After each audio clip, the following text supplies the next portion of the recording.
Words, they are the very essence of our language, of our thoughts. Have you ever considered where did they come from? Sometimes, if we're lucky, we may find some clues in the ruins left behind by the ancient people that came before us. In the late 19th century, an interesting inscription was discovered in Yemen. It was a monumental writing dating back to the people of Saba.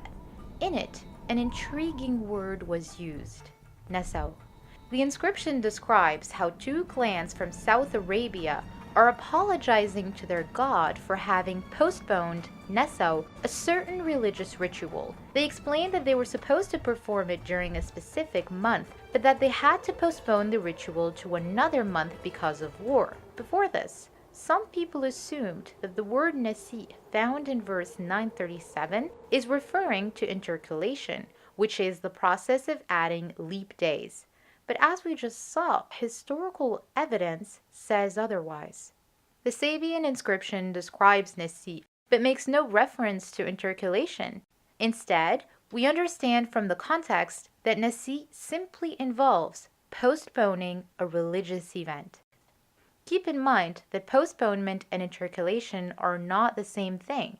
Here's an example of postponement. A student is supposed to write exams in December but postpones them to April. What was postponed here is the performance of the events, not the month itself. It's not December that moved, but the exams. Instead of writing them in December, they were written in April. That's postponement. It has nothing to do with intercalation. Now here's an example of intercalation. In the Gregorian calendar, during leap years, when February has 29 days instead of 28, it doesn't mean that every month after February has been postponed by one day. Intercalation is not postponement. In the Qur'an, postponement was mentioned once in the following verse. Verily, postponement is an addition in rejection, that those who have rejected may misguide with it.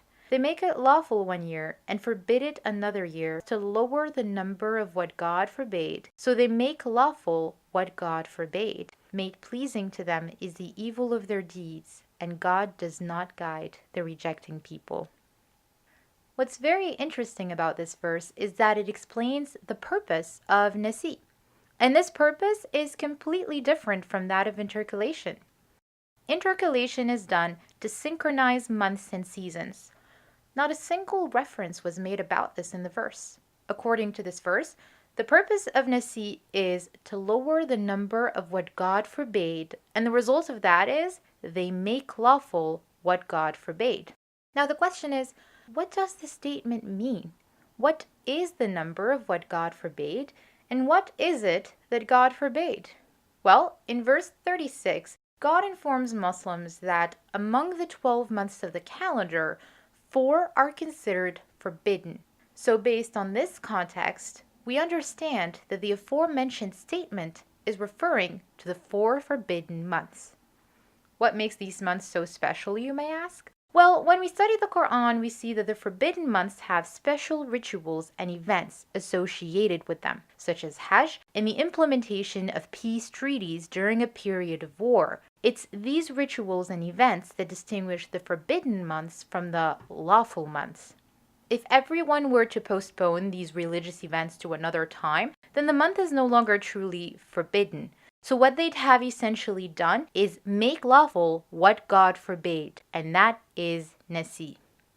For example, let's say that religious leaders got together and decided that this year Hajj will not be performed in the month of Dhul Hajjah and that it will be postponed to, say, the month of Sabian. This is Nasi.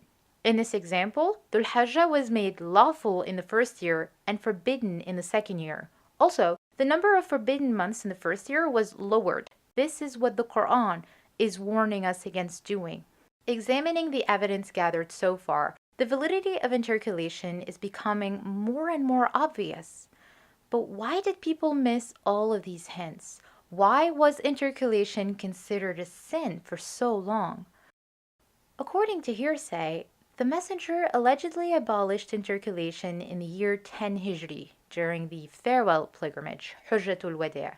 The hadith describes how up until that point, people had been following the wrong calendar. What? The messenger died in the year 10 Hijri. So this is implying that he was following the wrong calendar during all of his life.